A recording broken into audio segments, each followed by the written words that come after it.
আসসালামু আলাইকুম সবাইকে। আশা করি তোমরা সবাই অনেক ভালো আছো এবং তোমাদের পড়াশোনা অনেক ভালো চলছে।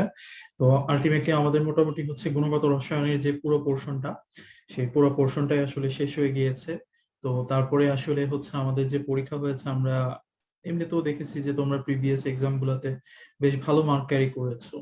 তো লাস্ট যে এক্সাম হলো এখানেও মোটামুটি হচ্ছে তোমরা অনেকেই ভালো করার কথা, কারণ আলটিমেটলি খুব ছোট্ট একটা অনুচ্ছেদই ছিল আমি বলবো, বাট যদিও পড়ার টপিক অনেক বেশি ছিল। আগের গুলাতে যেরকম বেসিক টপিক পড়লে হয়েছে, তো এখানে অ্যাকচুয়ালি থার্ড যে অনুচ্ছেদটা আছে সেটাতে বেসিক টপিক না অনেক কিছু আছে যেগুলো তোমাদেরকে মুখস্থ করেও পড়তে হয়েছে। তার মানে আলটিমেটলি আমি যদি পুরাটা চিন্তা করি, তার মানে আসলে হচ্ছে অনেক কিছুই ছিল যেগুলা তোমাদের কাছে হয়তো বা আগে তোমরা এতটা গুরুত্ব দিয়ে পড়ো নাই, কিন্তু অ্যাডমিশন টেস্টের জন্য তোমাদেরকে গুরুত্ব দিয়ে পড়তে হচ্ছে। প্লাস অনেক টপিকে যেহেতু তোমাদের শর্ট কোর্স সিলেবাসের মধ্যেও ছিল, তার মানে আলটিমেটলি এইচএসসি প্রিপারেশনও কিছুটা অবজেক্টিভের ক্ষেত্রে আমার মনে হয় যে হচ্ছে হয়ে গিয়েছে। এবং একটা কথা সবসময় খেয়াল রাখবা যে মেডিকেল অ্যাডমিশন টেস্ট এবং এইচএসসি পরীক্ষা, আমরা আসলে বলি যে অনেকে বলে যে আসলে যোজন যোজন পার্থক্য। আমি বলি যে অ্যাকচুয়ালি তুমি যদি এইচএসসি টা খুব ভালো করে পড়ো, অ্যাডমিশন টেস্টে গিয়ে তুমি অনেক উপকার পাবা। উপকারটা কিরকম, যে তুমি অ্যাডমিশন টেস্টে ঠিক ওই টপিক গুলাই বারবার করে আসে যেগুলো তুমি ব্যাখ্যা করে লিখছো। ফর এক্সাম্পল আমি যদি বলি যে গতবারের কোয়েশ্চেন বা তার আগের কিছু বছরের কোয়েশ্চেন থেকে, যে রাদারফোর্ডের নীতি থেকে তোমরা সিদ্ধান্ত বুঝতে যে রাদারফোর্ড কিভাবে পরীক্ষাটা করেছেন এবং এর ফলে কি কি সিদ্ধান্ত পাওয়া গিয়েছে, তুলনামূলক আলোচনায় ব্যাখ্যা করো বোরের পরমাণুবাদের সাথে। তো এই জায়গাগুলোতে তোমরা তখন হচ্ছে লিখতা যে রাদারফোর্ডের মডেল থেকে আমরা বেশ কিছু জিনিস জানতে পারছি, যে পরমাণুর ভিতরে আসলে হচ্ছে অধিকাংশ স্থানই ফাঁকা থাকে। আবার হচ্ছে কেন্দ্রে ভারী ধনাত্মক চার্জ থাকে, ফলে হচ্ছে সম্পূর্ণ বেঁকে 20,000-এর মধ্যে একটি কণিকা হচ্ছে ফিরে আসে। তার মানে পরমাণুর যে কেন্দ্রস্থলে ক্ষুদ্র যে এই জিনিসটা বিদ্যমান থাকে তাকে আমরা বলি নিউক্লিয়াস। পুরো পরমাণুটার তুলনায় নিউক্লিয়াসটা অনেক ছোট, পরমাণুর আকার হচ্ছে এত। গত বছর মেডিকেল কলেজ অ্যাডমিশন টেস্টে এই প্রশ্নটাই দিয়েছিল, পরমাণুর আকার কত। তাহলে আলটিমেটলি তুমি যেগুলাকে হচ্ছে ব্যাখ্যা করে ইন্টার লেভেলে লিখছো, ঠিক একই জিনিসগুলাই তোমার মেডিকেল কলেজ অ্যাডমিশন টেস্টে আসতেছে। আবার এক বছর প্রশ্ন ছিল যে হচ্ছে MBR is equal to NH by 2s pi, medical admission টেস্টে কোশ্চেন ছিল নিচের কোনটি এটি সঠিক প্রতীক নয়। তার মানে ওই যে বলেছিলাম যে ই মানে হচ্ছে ইলেকট্রনের ভর চেঞ্জ, গতিবেগ চেঞ্জ করে দিয়েছিল প্রোটনের গতিবেগ। তাহলে এই প্রশ্নগুলো কিন্তু তুমি তোমার ব্যাখ্যা আকারে লিখতে, যে কৌণিক ভরবেগের সমীকরণ থেকে তুমি কিভাবে হচ্ছে কোনো পরমাণুর কক্ষপথের হচ্ছে ব্যাসার্ধ নির্ণয় করতে পারো, বা হচ্ছে ইলেকট্রনের গতিবেগ নির্ণয় করতে পারো। তো আলটিমেটলি তখন তুমি ব্যাখ্যা করে পড়তা, এখন তুমি শর্ট করে পড়তেছো। তার মানে যার ইন্টার পড়াশোনাটা যত ভালো হবে, তার মেডিকেল অ্যাডমিশন টেস্টটা তত বেশি স্মুথ আর তত বেশি ইজি হবে, এটা আমি বিলিভ করি। তো খেয়াল রাখবা এই জায়গাটাতেই যে হচ্ছে যেহেতু আমরা এত কষ্ট করে পড়তেছি, তিনটা ভাগে এই লেকচারটা আমাদেরকে নেওয়া হয়েছে এবং প্রতি বছর এখান থেকে অনেকগুলা করে কোয়েশ্চেন আসে। গত বছরও 50টার মধ্যে জাস্ট 9 থেকে 10টা কোয়েশ্চেন অনলি গুণগত রসায়ন থেকে, মেডিকেল আর ডেন্টাল মিলায়। তার মানে আলটিমেটলি এটা অনেক বড় ইম্পর্টেন্ট একটা অধ্যায়। তার মানে এখান থেকে তোমার যা যা টপিক আসছে সবই তোমার পড়তে হবে। এবং আমি বলবো যে এইচএসসি তে যেহেতু শর্ট কোর্সে অ্যাকচুয়ালি সিলেবাস দেখে বোঝা যাচ্ছে যে আসলে কিছুই স্যাররা এখান থেকে বাদ দিতে আসলে চাচ্ছে না। তা মানে সুপার ডুপার ট্রুপার হচ্ছে গুরুত্বপূর্ণ chapter for HSC admission test as well as medical college admission test. তো যাই হোক, আমার মনে হয় যে হচ্ছে মোটামুটি হচ্ছে তোমাদের পার্সেন্টেজ চলে আসার কথা। তো আমি এখন লেকচারটা শুরু করে দিচ্ছি। প্রথমে তিনটা পার্টে লেকচার হবে। প্রথম পার্টটা হচ্ছে খুব সিম্পল, তোমাদের যে প্রিভিয়াস যে হচ্ছে কোয়েশ্চেন গুলো ছিল, আমরা সেই কোয়েশ্চেন গুলো নিয়ে কিছুটা আলোচনা করব, যেগুলোর মধ্যে একটু কঠিন কঠিন কোয়েশ্চেন ছিল বা যেগুলো তোমরা ভুল করছো। সেকেন্ড পার্টে তোমাদের প্রিভিয়াস ব্যাচ বা হচ্ছে তোমাদের ব্যাচ কিছু কোয়েশ্চেন করেছো আমাদেরকে, ওগুলার আমরা হচ্ছে কিছু অ্যান্সার দেওয়ার চেষ্টা করবো। এবং থার্ডলি গতকালকে তোমাদেরকে একটা পোস্ট দেওয়া হয়েছিল যে হচ্ছে তোমাদের যার যেখানে প্রবলেম আছে সেখানে কমেন্ট করতে পারো, সেখানে তোমরা কিছু কোয়েশ্চেন কমেন্ট করেছো, সেগুলোর উত্তর দিব। তার মানে তিনটা ধাপে আমরা ক্লাসটা করবো। ওকে, তাহলে আমরা শুরু করে দিই। আচ্ছা, আমাদের প্রথম কোয়েশ্চেন যেখানে গিয়ে তোমাদের হালকা একটু ভুল হয়েছে, সেটা এই কোয়েশ্চেনটা ছিল হচ্ছে ইলেকট্রনের ক্ষেত্রে নিচের কোনটি সঠিক নয়। তো অনেকেই হচ্ছে প্রকৃত চার্জ, তোমরা অনেকে ভাবছো যে ইলেকট্রনের চার্জ আছে, এটা তো মাইনাস ঠিকই আছে, কিন্তু বইয়ে কিন্তু এটা প্রকৃত চার্জ বলে ছিল না ভাইয়া, তাই না? ইলেকট্রনের প্রকৃত চার্জ কত আমরা সবাই জানি, 1.6 মাইনাস 1.6 ইন্টু 10⁻⁹ কুলম্ব। কিন্তু যেটা আপেক্ষিক চার্জ সেটা হচ্ছে আমার কি, আপেক্ষিক চার্জ হচ্ছে -1। তাহলে আলটিমেটলি যদি এখানে আপেক্ষিক থাকতো তাহলে হয়তো, অথবা 1 এর জায়গায় যদি 1.6 × 10⁻⁻19 কুলম থাকতো তাহলে এটা কারেক্ট হইতো। দ্যাটস ওয়াই এটা হচ্ছে ভুল। আর প্রতীক হিসেবে এটা দেওয়াই ছিল, অনেকে এটা দেখেও অন্তত এটাকে অ্যান্সার করে ফেলছে। অনেকে এটাকে অ্যান্সার করেছে যে প্রকৃত ভর হচ্ছে 9.1 × 10⁻28, কারণ হচ্ছে এটা ছিল, এটা কিন্তু কারেক্ট আছে। আমি যেটা লিখে দিয়েছিলাম -31, এটার এককটা ছিল কি ভাইয়া, কেজি। ঠিক আছে, তাহলে এটা একটু খেয়াল রাখা উচিত ছিল। ওকে, অনেকে এটা ভুল করেছে হচ্ছে কোনটি ভারী পানি, সবাই অনেকে অ্যান্সার করেছে deuteron oxide, not deuteron. Deuteron ছিল আমার কোথায়, কম্পোজিটের মধ্যে, তাই না? আমরা পড়েছিলাম যে হচ্ছে কম্পোজিট বা যৌগিক কণা, এরা সাধারণত বিভিন্ন ভারী কণা থেকে নিঃসৃত হয়। এদের এক্সাম্পল তোমার বইতে দুইটা ছিল, তার মানে বইয়ে যে দুইটা আছে এই দুইটার বাইরে কোয়েশ্চেন হবে না। তার মানে তোমাকে দুইটাই মনে রাখতে হবে, একটা হচ্ছে আলফা কণা আর এটা হচ্ছে ডিউটেরন। আর ডিউটেরিয়াম এটা কোথায় ছিল ভাই, আমরা জানি হাইড্রোজেনের আইসোটোপ হচ্ছে তিনটা, তাই না? একটা ছিল হচ্ছে প্রোটিয়াম বা হাইড্রোজেন, এক ছিল হচ্ছে ডিউটেরিয়াম, আর একটা ছিল হচ্ছে ট্রিটিয়াম। তাহলে আলটিমেটলি ডিউটেরিয়াম অক্সাইডটা ছিল বা D2O ছিল হচ্ছে আমার ভারী পানি। ওকে, আচ্ছা, নেক্সট কোয়েশ্চেন যেটা তোমরা অনেকেই ভুল করেছো সেটা হচ্ছে চতুর্থ শক্তি স্তরে সর্বোচ্চ ইলেকট্রন কোনটা। তোমরা অনেকেই এইটাকে 16 অ্যান্সার করেছো। ভাই 16টা অ্যান্সার হইতো যদি প্রশ্নটা লিখতে হচ্ছে অরবিটাল ভাইয়া, তাই না? কারণ অরবিটালের সূত্র হচ্ছে কি n², তার মানে 4² = 16, বাট প্রবলেম হচ্ছে আমার চেয়েছে কি ইলেকট্রন, তার মানে 2n², তাহলে 16 দুগুণে 32, তাহলে অ্যান্সার হচ্ছে 32। ওকে, আচ্ছা, n1 L0 M0 s-½ এটি কোন মৌলের সর্বশেষ ইলেকট্রনের কোয়ান্টাম সংখ্যার বিন্যাস? এটা অনেকেই কারেক্ট করেছো, অনেকে ভুল করেছো, একটু টাফ কোয়েশ্চেন ছিল আমি বলবো। তাহলে n যদি 1 হয় তাহলে 1, এল এর মান কার জন্য হচ্ছে 0 হয় ভাইয়া, এস এর জন্য, তাই না? তাহলে A1S। নেক্সট এম এর জন্য তো এস এর মান একটাই আছে, আমরা জানি এম এর জন্য এস এর মান কত, 0ই থাকে, তাহলে কোনো চেঞ্জ নাই এখানে। আর -½ মানে আমরা বলেছিলাম ক্লাসে যে কোনো একটা অরবিটালে সর্বাধিক কয়টা ইলেকট্রন থাকে, দুইটা, তাই না? আমরা পড়েছিলাম অরবিট এবং অরবিটালের বক্সে। তাহলে আমরা বলেছিলাম প্রথম যে ইলেকট্রনটা হবে সেটা হবে হচ্ছে +½ সেকেন্ড যে ইলেকট্রন আছে সেটা হবে হচ্ছে -½ দ্যাট মিন্স -½ ইন্ডিকেট করে এটা আসলে প্রথম না, এটা আসলে সেকেন্ড ইলেকট্রন। ওকে, তাহলে 1s2, তাহলে ইলেকট্রন নাম্বার কত ভাইয়া, 2। ইলেকট্রন প্রোটন পরস্পর সমান, তাহলে 2 নাম্বার প্রোটনের নাম কি, হিলিয়াম। ওকে, এবার আসলে হচ্ছে নিচের কোনটি আইসোটোপ, তাহলে টোপে কি আছে, প আছে, তাহলে কি সংখ্যা সমান আমার, প্রোটন সংখ্যা। প্রোটন কই থাকে, নিচে থাকে, তাহলে যাদের ক্ষেত্রে প্রোটন সমান কার, এই যে হাইড্রোজেনের দুইটাই হচ্ছে প্রোটন সমান, একটা হচ্ছে হাইড্রোজেন বা প্রোটিয়াম আর একটা হচ্ছে ডিউটেরিয়াম। ওকে, আচ্ছা, এবার চলে আসি হচ্ছে নিচের দিকে। আচ্ছা, একজন কোয়েশ্চেন করেছে ভাইয়া আয়নিক যৌগের অ্যানায়নের আকার যদি ছোট হয় তাহলে দ্রাব্যতা বেশি হবে, বাট ফাজানের নীতির জন্য উল্টা কেন? কারণ হচ্ছে ভাইয়া ফাজানের নীতিটা হচ্ছে সমযোজী যৌগের বৈশিষ্ট্য। আমরা পড়েছিলাম, নিশ্চয়ই তোমাদের মনে আছে বা বইয়ের যেখানে তোমরা পড়েছো, বা এটা সম্ভবত তোমার মৌলের পর্যাবৃত্ত ধর্মের মধ্যে ফাজানের নীতিটা হয়তো বা তোমরা পেতে পারো। এখানে হয়তো বলা হয়েছিল যে ক্যাটায়নের আকার যত ছোট হবে বা অ্যানায়নের আকার যত বড় হবে ওই যৌগগুলোর সমযোজী বৈশিষ্ট্য তত বেশি হবে। তাহলে আমার পানিতে দ্রবীভূত হওয়ার জন্য কিন্তু সমযোজী বৈশিষ্ট্য বেশি প্রয়োজন না, কি প্রয়োজন, আয়নিক বৈশিষ্ট্য। তাহলে আয়নিক বৈশিষ্ট্য অবভিয়াসলি সমযোজীর উল্টা হবে, তাহলে ফাজানের নীতির উল্টা কথাটা আমার আয়নিক যৌগের জন্য প্রযোজ্য হবে। ওকে, আচ্ছা, ওকে, এবার আসলে ডি অরবিটালে কয়টি নোডাল প্লেন আছে? নোডাল প্লেন মানে কি হচ্ছে ভাইয়া, যেই তল বরাবর ইলেকট্রনের কোনো কি থাকে না, যে তল বরাবর ইলেকট্রনের কোনো হচ্ছে তোমার সঞ্চারণ থাকে না, তাকে আমরা কি বলি, তাকে আমরা বলি হচ্ছে নোডাল প্লেন। আমরা নোডাল প্লেনকে সব সময় মনে রাখবো যে নোডাল প্লেন অলওয়েজ এবং অলওয়েজ হবে হচ্ছে 3, যদি ডি হয় এর নোডাল প্লেন হবে এর এল এর মান, তার মানে ডি এর এল এর মান কত ভাইয়া, 2, তাহলে নোডাল প্লেন হবে 2টি। ঠিক আছে, তাহলে নোডাল প্লেনের সূত্র হচ্ছে এল। ওকে, তাহলে যেই উপশক্তি স্তরটা দেওয়া থাকবে তার যেটা এল এর মান সেটাই তার নোডাল প্লেন হবে। ওকে, আচ্ছা, এস অরবিটালের আকৃতি কিসের নাই, এটা আমরা সবাই জানি, এটা হচ্ছে ফুটবলের নাই, এটা কারো ভুল করার নাই। আচ্ছা, কোন অরবিটালের শক্তি সবচেয়ে বেশি? তাহলে আমার কি সূত্র ছিল ভাইয়া, n+l।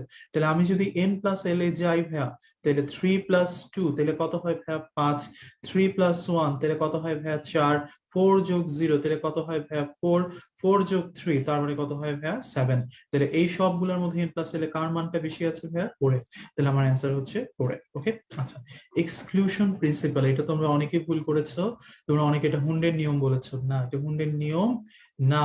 কেন ভাইয়া? এক্সক্লুশন মানে কি ভাইয়া? এক্সক্লুশন মানে হচ্ছে বাদ দেওয়া বা বর্জন। তাহলে বর্জন শব্দটা কার সাথে যুক্ত হয়? পাউলি, তাই না? তাহলে আমরা জানতাম চারটি ইলেকট্রনের, সরি, একই পরমাণুর দুটি ইলেকট্রনের চারটি কোয়ান্টাম কখনোই একবার সমান হবে না, পরিবর্তন হবে। ঠিক আছে, তাহলে পরিবর্তন হবে কার জন্য? পরিবর্তন হবে হচ্ছে পাউলির জন্য। তাহলে এক্সক্লুশন প্রিন্সিপাল হচ্ছে পাউলির বর্জন নীতি। একজন প্রশ্ন করেছে ভাইয়া 4D এর ক্ষেত্রে নোডাল প্লেন কত হবে? একই ভাইয়া, ডি এর জন্য এল এর মান 2, তাহলে 2ই হবে। ওকে, আচ্ছা ওকে। এবার আসো হচ্ছে নিচে দেখো, এখানে বলেছে তরঙ্গ দৈর্ঘ্য যদি দীর্ঘতম হয় n2 এর মান কেমন হবে?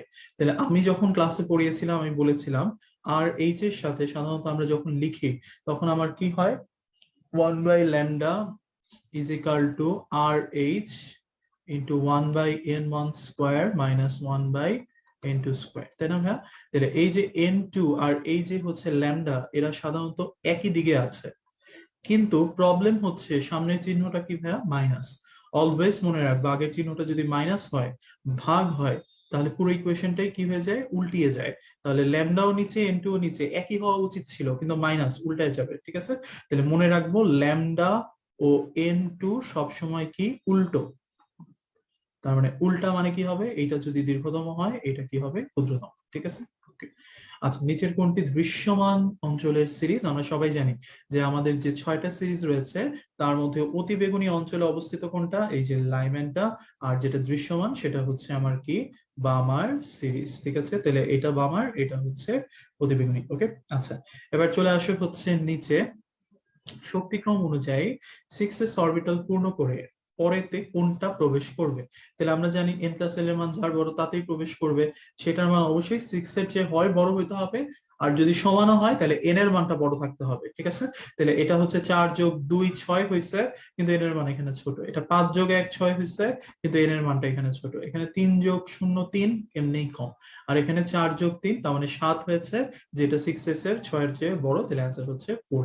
ওকে, আচ্ছা শক্তির কোন অরবিটালটি অবাস্তব, তাই না?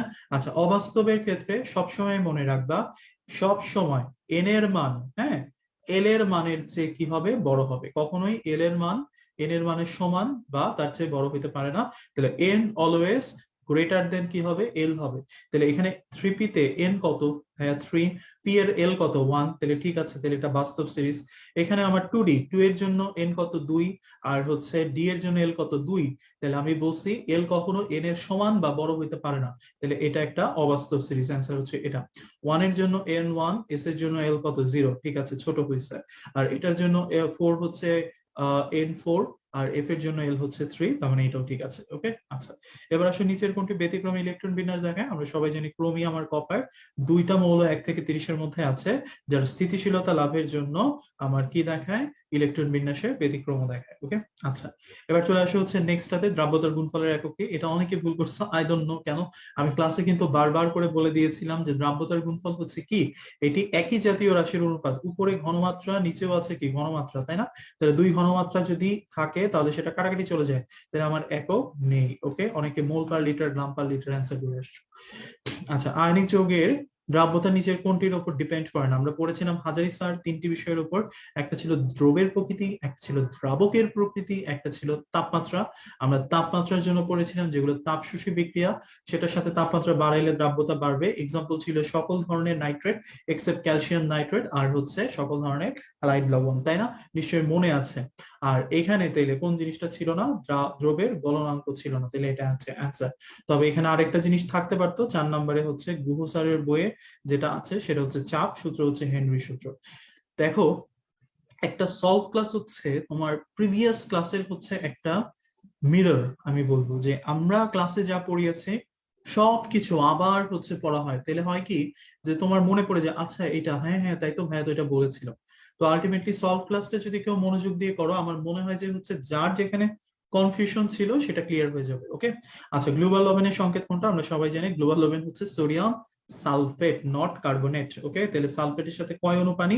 10 অণু পানি। ঠিক আছে। আচ্ছা, শিখা পরীক্ষায় কোন ধাতব মৌল ইটের ন্যায় লাল কালার দেয় খালি চোখে? তাহলে আমরা পড়ছিলাম ক্যালসিয়াম মানে বাংলাদেশ, তাই না? তাহলে বাংলাদেশের জন্য খালি চোখে কোন কালারটা দেখা যায়? লাল। তাহলে এটা হচ্ছে ক্যালসিয়াম। ওকে, আচ্ছা ক্রোমাটোগ্রাফি দশাভাব মাধ্যম কয়টি? ডেন্টাল 2021, ডেন্টাল 2021 এই প্রশ্নটা আসছে।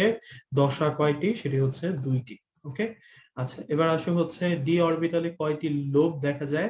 আমরা লোবের ক্ষেত্রে মনে রেখেছিলাম হচ্ছে এসপিডি এর জন্য অরবিটাল যে কয়টা লোব তার চেয়ে একটা কম হবে, তাহলে ডি এর অরবিটাল 5, লোব হচ্ছে 4। ওকে, আচ্ছা নিচে কোন অরবিটালটি একটি মাত্র ত্রিমাত্রিক দিক বিন্যাস সম্ভব? আমরা পড়েছিলাম ত্রিমাত্রিক দিক বিন্যাসকে কে ইন্ডিকেট করে? বক্সে ছিল, মনে আছে? অরবিটাল। আর দ্বিমাত্রিক দিক বিন্যাসকে কে ইন্ডিকেট করে? অরবিট। তাহলে একটি মাত্র অরবিটাল আছে কোন কোন উপশক্তি স্তরের? এস। তাহলে আমার অ্যান্সার হচ্ছে এস। ওকে, আচ্ছা এবার আসা হচ্ছে নিচের দিকে একটি নাইট্রেট মূলকে কতটি ইলেকট্রন আছে? আমরা ক্লাসের মধ্যে সালফেট করেছিলাম, তাহলে নাইট্রেট কি হবে ভাইয়া? তাহলে নাইট্রেটটা হচ্ছে আমার নাইট্রোজেন কত ভাইয়া? 7, তাই না? এগুলোর নিয়ম কি? প্রতিটার নিজ নিজ যে ইলেকট্রন আছে সেগুলোকে লিখতে হয়। তাহলে নাইট্রোজেনের হচ্ছে 7, অক্সিজেনের হচ্ছে 8, নাইট্রোজেনের নিচে কিছু নাই তার মানে 1, আর অক্সিজেনের নিচে আছে 3, আর উপরের চার্জটা বিপরীত হবে, তাহলে +1। তাহলে 7 24 +1 = 32। ওকে, আচ্ছা স্থায়ী মূল কণিকা এটা মোটামুটি সবাই পেরেছেন। এটা আমার অ্যান্সার হচ্ছে ইলেকট্রন প্রোটন নিউট্রন, এই তিনটা হচ্ছে আমার কি?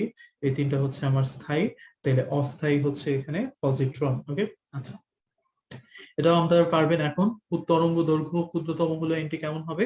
তাহলে ল্যামডার সাথে বা তরঙ্গ দৈর্ঘ্যের সাথে সাধারণত এন2 কি উল্টা, তাই না? তাহলে উল্টা যদি হয় তাহলে আলটিমেটলি এটা যদি ক্ষুদ্রতম হয় এটার মান কি হবে? সবচেয়ে বড়। ওকে, ফ্লুরোসেন্ট লাইট, ফ্লুরোসেন্ট লাইটে বাল্বের গ্যাস টিউবে কি গ্যাস ভর্তি থাকে?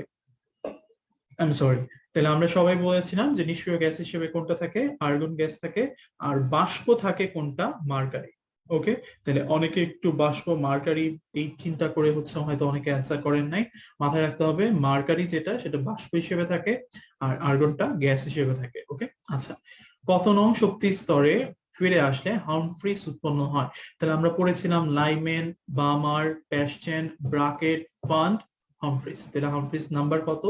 6, তাহলে হবে 6 নাম্বার। ওকে, আচ্ছা মেরু মজ্জার টিউমার শনাক্তকরণে অত্যন্ত কার্যকর কোনটা? খুবই গুরুত্বপূর্ণ কোয়েশ্চেন। আমরা পড়েছিলাম যে এমআরআই এর ক্ষেত্রে সাধারণত কোথাও যদি টিউমার হয় অর্থাৎ ক্যান্সার সেল ডেভেলপ করে বা কোথাও যদি হচ্ছে লিগামেন্টে হচ্ছে আপনার আঘাতপ্রাপ্ত হয়, লিগামেন্ট ছিঁড়ে গিয়েছে কিনা, কিংবা হচ্ছে বিভিন্ন আঘাতজনিত রক্তক্ষরণ বা জীবাণু সংক্রমণে আমরা নর্মালি হচ্ছে এমআরআইটা করে থাকি। ওকে, আচ্ছা এফ উপশক্তি স্তরে কয়টি ইলেকট্রন সম্ভব? অনেকে 7 উত্তর করেছেন ভাইয়া। উপশক্তি স্তরে অরবিটালের সূত্র, অরবিটালের সূত্র হচ্ছে ভাইয়া 12+1, তখন আমার 7 হইতো, কিন্তু যখনই বলবে ইলেকট্রন তাহলে সামনে একটা 2 গুণ দিতে হবে, তাহলে 2 × 12+1, তাহলে এটা 7 দুগুণে 14। ওকে, আচ্ছা কোন শক্তি স্তরের শক্তি সবচেয়ে বেশি? আমার মনে হয় এটা আমি জাস্ট সব পড়াই দিই। এটা হচ্ছে 3, এটা হচ্ছে আপনার 3, এটা হচ্ছে আপনার 4, এটা হচ্ছে আপনার 6, তাহলে সবচেয়ে বেশি কোনটা? অবভিয়াসলি 6, তাহলে অ্যান্সার হচ্ছে 4D। ওকে, এস উপশক্তি স্তরে এল এর মান কত? আগের মতোই, উত্তর হচ্ছে 0। ওকে, আচ্ছা এবার আসেন হচ্ছে নিচের কোনটির ক্ষেত্রে সম আয়ন প্রভাব দেখা যায় না? খুবই গুরুত্বপূর্ণ একটা কোয়েশ্চেন ছিল। আমরা ক্লাসে পড়েছিলাম সম আয়ন প্রভাব দেখানোর জন্য বেসিক্যালি দুইটা জিনিস হইতে হবে। একটা হচ্ছে এদেরকে তড়িৎ বিশ্লেষ্য হইতে হবে দুটিতেই, এবং হচ্ছে একই ধরনের চার্জ থাকতে হবে, অর্থাৎ এখানে কোনো ধরনের জৈব যৌগ অ্যালাউড না, তাই না? তাহলে এখানে দেখেন সোডিয়াম ক্লোরাইড এবং হাইড্রোক্লোরিক অ্যাসিড এই দুইটাই আমার বলা আছে। এবং আমি ক্লাসে একটা কথা বলেছিলাম, চেষ্টা করবেন সমআয়ন প্রভাবের ক্ষেত্রে সাধারণত দুটো তড়িৎ বিশ্লেষ্য হলেও একটা দুর্বল একটা সবল নেওয়ার জন্য। ওকে, তাহলে সমআয়ন প্রভাবটা ভালো হয়। তাহলে এইখানে আমার সময়ের প্রভাব হওয়ার মতো হচ্ছে, কারণ দুইটাই তড়িৎ বিশ্লেষ্য, দুইটা থেকে ক্লোরাইড পাওয়া যায়, তাহলে আমি এটা অ্যান্সার হিসেবে নিতে পারি। ঠিক আছে, তাহলে এটা অ্যান্সার হিসেবে হাতে রাখলাম। এখানে আছে অ্যামোনিয়াম ক্লোরাইড, এখানে আছে অ্যামোনিয়াম হাইড্রোক্সাইড। ওকে, তাহলে আলটিমেটলি এইটার ক্ষেত্রেও কিন্তু আমার হচ্ছে দুইটাতে সমআয়ন প্রভাব দেখা যায়। কেন? কারণ সমআয়ন প্রভাবের জন্য এখানে আমার আয়নিক যৌগ আছে, এখানেও আমার আয়নিক যৌগ আছে, দুইটা থেকেই অ্যামোনিয়া উৎপন্ন হচ্ছে, তেলে সময়ের প্রভাব দেখাচ্ছে। সোডিয়াম ক্লোরাইড, সিলভার ক্লোরাইড দুইটার ক্ষেত্রে আমার আয়নিক যৌগ, দুইটার ক্ষেত্রে থেকে ক্লোরিন উৎপন্ন হচ্ছে, দেখাচ্ছে। সোডিয়াম হাইড্রোক্সাইড কিন্তু এখানে দিয়ে দিয়েছে হচ্ছে মিথানল বা ফর্মালডিহাইড, তাহলে আলটিমেটলি এখানে কোনো অপশনই থাকতেছে না, কারণ এটা হচ্ছে আমার জৈব যৌগ। তাহলে এটা আমার অ্যান্সার হইতো যদি এখানে আমার কোনো একটা সমযোজী যৌগ, সরি, যদি কোনো হচ্ছে তড়িৎ বিশ্লেষ্য দুর্বল যৌগ বা দুর্বল অ্যাসিড দিয়ে দিত, কিন্তু এখানে দিয়ে দিয়েছে হচ্ছে একটা জৈব যৌগের উদাহরণ, তাহলে এরা কখনোই সময়ায়ন প্রভাব দেখাবে না। ওকে, তাহলে এই জিনিসটা একটু খেয়াল রাখা উচিত ছিল। আমাকে অনেকে কোশ্চেন করেছেন যে ভাইয়া এটাও তো হইতে পারে, তাই না? এটা হয়তো যদি এখানে তোমার এক্সাম্পলটা সময়ায়ন প্রভাবে দেওয়া থাকতো। ওকে, আচ্ছা, নিচের কোনটি পানিতে দ্রবণীয়? আমি ক্লাসে করিয়েছিলাম যে আপনারাই বলেছিলেন যে সবচেয়ে বেশি দ্রবণীয় হয় কোনটা, সিলভার ক্লোরাইড। এবং মজার ব্যাপার হচ্ছে একমাত্র সিলভার ক্লোরাইডটাই হচ্ছে কি পানিতে দ্রবণীয়। আমি বলেছিলাম যে আর অ্যানায়নের আকার যত ছোট, ক্যাটায়নের আকার যত বড়। তাহলে আলটিমেটলি এখানে ফ্লোরিন, ক্লোরিন, ব্রোমিন, আয়োডিন, যারা হচ্ছে ওই দিনের ক্লাসটা একটু মিস করেছেন এই পোর্শনটা তাদের জন্য, তাহলে এই সবগুলোই হচ্ছে আমার অ্যানায়ন। তাহলে এদের আকার উপর থেকে নিচে বড় হচ্ছে কারণ এরা গ্রুপ। তাহলে আমার এইখানে অ্যানায়ন ছোট লাগবে, বড় না। তাহলে আমার অ্যান্সার হচ্ছে সবচেয়ে ছোট ফ্লোরিন, তাহলে সিলভার ক্লোরাইড। ওকে, আচ্ছা, এবার আসা হচ্ছে কোন আয়ন প্রায় সব লবণ পানিতে দ্রবণীয়? সাধারণত তিনটা লবণ আছে, একটা হচ্ছে সোডিয়াম, পটাশিয়াম, আর হচ্ছে অ্যামোনিয়া। তাহলে আমার এখানে অ্যান্সার হচ্ছে সোডিয়াম। এলিট মৌল, আমি ক্লাসে বলেছিলাম যে কখনো যদি কোনো অ্যান্সার না পারেন তাহলে মনে রাখবেন সোডিয়াম যদি থাকে হইতে পারে অ্যান্সার, কারণ সোডিয়াম থেকে স্যাররা কোয়েশ্চেন করতে অনেক বেশি পছন্দ করে। ওকে, নেসলার দ্রবণ দ্বারা কোন ক্যাটায়ন শনাক্তকরণ হয়? ডেন্টাল 2021। ওকে, নেসলার দ্রবণ দ্বারা শনাক্তকরণ করা হয় কোনটা? অ্যামোনিয়া। ওকে, আচ্ছা, এবার আসেন হচ্ছে কোন একটি নির্দিষ্ট তাপমাত্রায় A2B লবণের দ্রাব্যতার গুণফল যদি 4 × 10⁻⁹ হয়, লবণটির দ্রাব্যতা কত? ক্লাসে করিয়েছিলাম, তারপরেও কেউ কেউ হচ্ছে ভুল করেছেন, এটা আনএক্সপেক্টেড ছিল। তাহলে A2B, তার মানে এটা কত ভাইয়া? 4s³ ভাইয়া, তাই না? তাহলে 4s³ = কি? 4 × 10⁻⁹ সুতরাং s³ = 10⁻⁹। সুতরাং s = 10⁻⁹, এই পাশে চলে আসলে 3 উল্টায় যাবে বলেছিলাম, তাই না? তাহলে এটা কত হবে? 10 × 10⁻⁵। তাহলে আমার অ্যান্সার হচ্ছে অপশন এ। ওকে, আচ্ছা, ওয়েল, আপনাদের মোটামুটি এই ছিল হচ্ছে কোয়েশ্চেন যেগুলো আমরা হচ্ছে আপনাদেরকে দিয়েছিলাম বা আপনারা ভুল করেছেন। এবার আমরা আপনাদের কোয়েশ্চেনে চলে যাব। যাওয়ার আগে আমি 2 মিনিটের একটা ব্রেক দিচ্ছি। এই 2 মিনিটের ব্রেকে আপনাদের যদি কোয়েশ্চেন নিয়ে কোনো কোয়েশ্চেন থেকে থাকে তাহলে আমাকে করতে পারেন, ঠিক আছে? 2 মিনিটের ব্রেক প্লাস হচ্ছে আপনাদের কোয়েশ্চেন করার জায়গা, কমেন্ট সেকশনে আমি কিছু কোয়েশ্চেন দেখতে চাচ্ছি।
ওকে, ঠিক আছে, তেমন কোনো কোয়েশ্চেন আমি দেখতেছি না।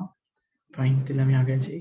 আচ্ছা, আপনাদের কিছু গ্রুপের এবং প্রিভিয়াস গ্রুপ আপনাদের গ্রুপে কিছু প্রশ্ন জিজ্ঞেস করা হয়েছে বিভিন্ন সময়। আমরা এই প্রশ্নগুলোর এখন একটু উত্তর দেওয়ার চেষ্টা করছি। ওকে, প্রতিপ্রভা, অনুপ্রভা, অতিবেগুনি রশ্মি, এগুলোর ব্যবহার কি পড়বো?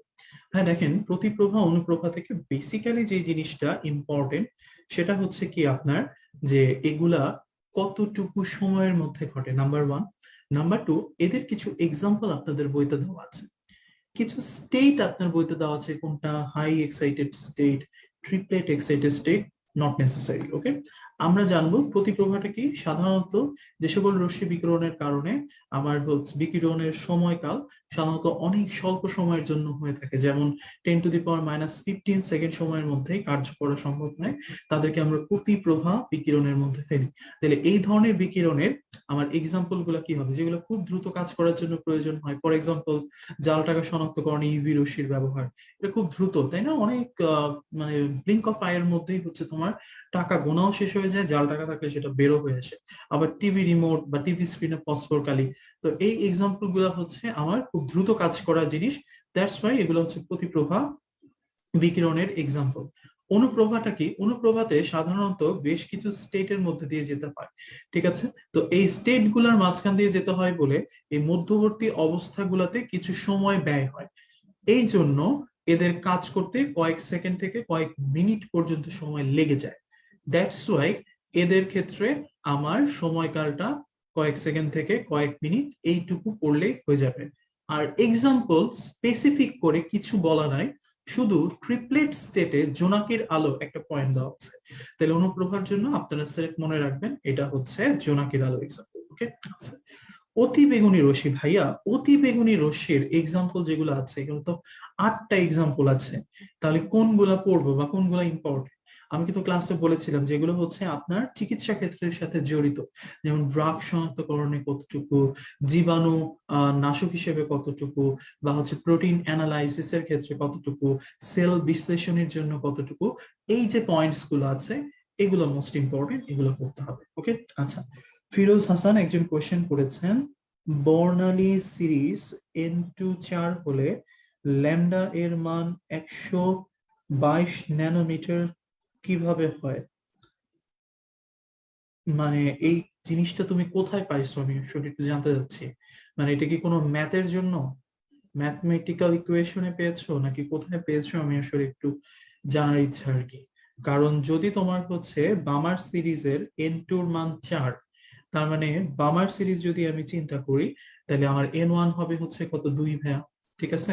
তাহলে আলটিমেটলি হচ্ছে তোমার, যদি আমি ইকুয়েশন করি RH, এটা আসবে হচ্ছে তোমার ওই যে আমরা ক্লাসের মধ্যে করেছিলাম, তোমার 21 RH ডিভাইডেড বাই হচ্ছে তোমার 16, তাই না? এটা আসবে হচ্ছে আমার ইকুয়েশন। দেন হচ্ছে তুমি RH এর মান বসায় এটা হচ্ছে করতে হবে।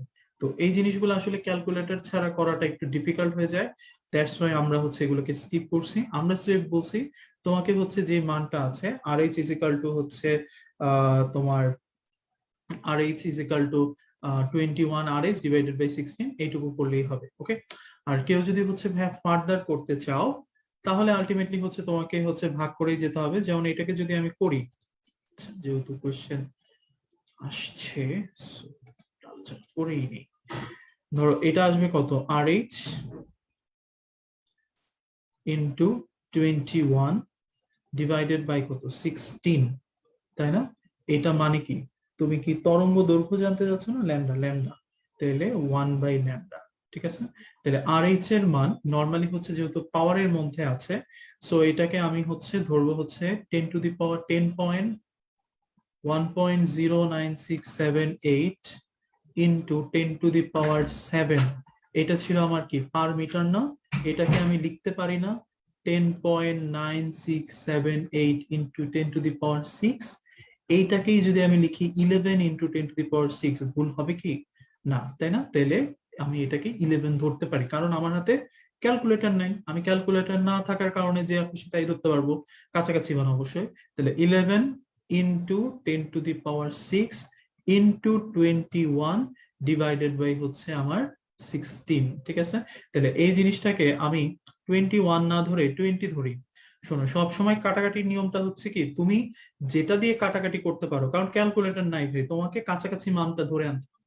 তাহলে 20 দিয়ে যদি ভাগ করি, তাহলে এটা কাটা যায় কত, 4, ঠিক আছে? আর এটা কত থাকে হচ্ছে আমার 5।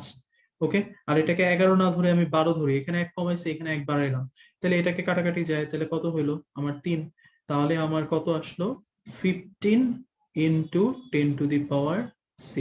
তাহলে এটা ছিল কি 1/λ, তাহলে আমি এই জিনিসটাকে যদি উল্টায় দেই, সুতরাং lambda is equal two 1/15 into 10⁶। এবার কাটাকাটি করলে যে মানটা আসবে সেটা তুমি তোমার অ্যান্সারে হচ্ছে বসাই দিবা, ঠিক আছে?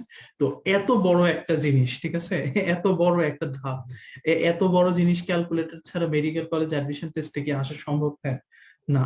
সো আলটিমেটলি এই জন্যই আমি বলছি রিডবার্গ ধ্রুবকের যে ম্যাথ গুলা, এই ম্যাথ গুলা অ্যাকচুয়ালি তুমি করবা না, ঠিক আছে? কারণ এগুলা মেলানোটা খুবই খুবই খুবই ডিফিকাল্ট, ঠিক আছে? সো যদি আসে, কেউ যদি করতে চাও তাহলে আমি দেখাই দিলাম এইভাবে করতে হবে।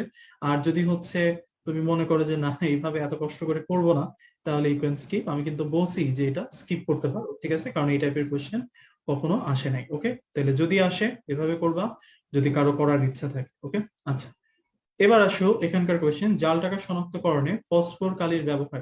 হ্যাঁ, ওইখানে তোমাদের কোয়েশ্চেন থাকে যে ভাইয়া অনেকগুলা ডলারের মধ্যে কি কালার হয়, 50 টাকার নোটে কি কালার হয়, এগুলা দেওয়া আছে, পড়বো পড়া লাগবে না, এই টাইপস এর কোয়েশ্চেন কখনোই আমার কোয়েশ্চেনে আসে নাই। সো আমি এগুলো পড়বো না। ওকে, আচ্ছা। শক্তি স্তর, উপশক্তি স্তর, অরবিট, অরবিটাল নিয়ে তোমাদের কোয়েশ্চেন আছে যে ভাইয়া শক্তি স্তর আর অরবিটের মধ্যে পার্থক্য আছে কিনা। নাই, শক্তি স্তরও যা, অরবিটও তা, ঠিক আছে? আচ্ছা, উপশক্তি স্তর, অরবিটাল নিয়ে কথা হচ্ছে এখানে। মনে রাখবা এসপিডি এগুলো হচ্ছে উপশক্তি স্তর, তার অরবিটাল যেমন পি উপশক্তি স্তরের অরবিটাল হচ্ছে p x, p y, p z. Okay, d উপশক্তি স্তরের অরবিটাল হচ্ছে d x y, y z, z x, x square minus y square, z square. Okay, তাহলে উপশক্তি স্তর অরবিটালের মধ্যে পার্থক্য এখানে। তবে হ্যাঁ, তোমার বইতে কিছু জায়গায় এস অরবিটালে, পি অরবিটালে এভাবেও বলছে। এখন কোশ্চেনে বইয়ের ভিতর থেকে যদি কোয়েশ্চেন করে তাহলে যে কোনো ভাবেই তুলে দিতে পারে, কিন্তু তুমি শিওর থাকো উপশক্তি স্তর অরবিটাল নিয়ে কখনোই পেঁচাবে না। ওকে, তাহলে এস উপশক্তি স্তর বললেও তুমি অ্যান্সার একই দিবা, এস অরবিটাল বললেও তুমি অ্যান্সার একই দিবা, নো চেঞ্জ। ওকে, আচ্ছা। এবার আসা হচ্ছে প্রোটন আবিষ্কার করেন কে। ভাইয়া প্রোটন আবিষ্কারকের যে কথাটা, এটা নিয়ে একটু প্রবলেম আছে। তোমাদের অনেকের আগের বই বা প্রিভিয়াস ইয়ারে যখন তোমরা পড়ে আসছো সেখানে উত্তরটা ছিল হচ্ছে গোল্ডস্টাইন। ওকে, এবার অ্যান্সারটা একটু চেঞ্জ করে তোমাদের যেখানে প্রোটনের ব্যাখ্যা দেওয়া আছে ওখানে বলা হয়েছে রাদারফোর্ড তার আলফা কোনো পরীক্ষার সাহায্যে নিউক্লিয়াসের সাথে সাথে পরমাণুর ভিতরে আরো একটি ক্ষুদ্রতম ধনাত্মক চার্জ বিদ্যমান থাকে, সেটাও আবিষ্কার করেন, যার নাম হচ্ছে প্রোটন। ওকে, তাহলে আলটিমেটলি প্রোটনের আবিষ্কারক কিন্তু রাদারফোর্ড। তাহলে এখন থেকে বইয়ে যেটাই আসবে তোমরা রাদারফোর্ডটাকেই অ্যান্সার হিসেবে নিবা। ওকে, আচ্ছা। এবার আসো হ্যাঁ, স্বস্তিকাল কি লাগবে না, টেসলা কি। হ্যাঁ, এটা আসলে ফিজিক্সের পড়া, জাস্ট আমি বলে দিচ্ছি। টেসলা হচ্ছে চৌম্বকীয় আবেশের একক, তাই না? আর অনেকে জিজ্ঞেস করছে ভাইয়া এইচ নট দিয়ে কি বোঝানো হয়েছে, এটা হচ্ছে হলবিচ বলা হয়। ওকে, আচ্ছা। নিচের কোনটি স্থিতিশীল? ওকে, এখানে নিকেলটা আসবে না, এখানে নিকেল 2+ হবে না, এখানে নিকেল প্লাস হবে। ওকে, নিকেল প্লাস হবে। ওকে, আচ্ছা। তাহলে Fe2+ নিয়ম হচ্ছে স্থিতিশীলতা লাভের কথাটাই হচ্ছে যারা ইলেকট্রন ত্যাগ করতে পারবে না, ঠিক আছে? তাহলে আমি যদি হচ্ছে ফেরাসের ক্ষেত্রে চিন্তা করি, Fe2+, ইনার কিন্তু একটা ক্ষমতা আছে, উনি একটা ইলেকট্রন ত্যাগ করে ফেলতে পারে। তাহলে উনি যদি একটা ইলেকট্রন ত্যাগ করে তাহলে সুন্দর করে উনি কিসে পরিণত হয়ে যায়, ফেল। ওকে, আবার নিকেল Ni+, এনিও একটা ইলেকট্রন ত্যাগ করার ক্ষমতা রাখে, Ni2+। আবার কিউপ্রাস, উনিও একটা ইলেকট্রন ত্যাগ করার ক্ষমতা রাখেন, তার নাম হচ্ছে কিউপ্রিক।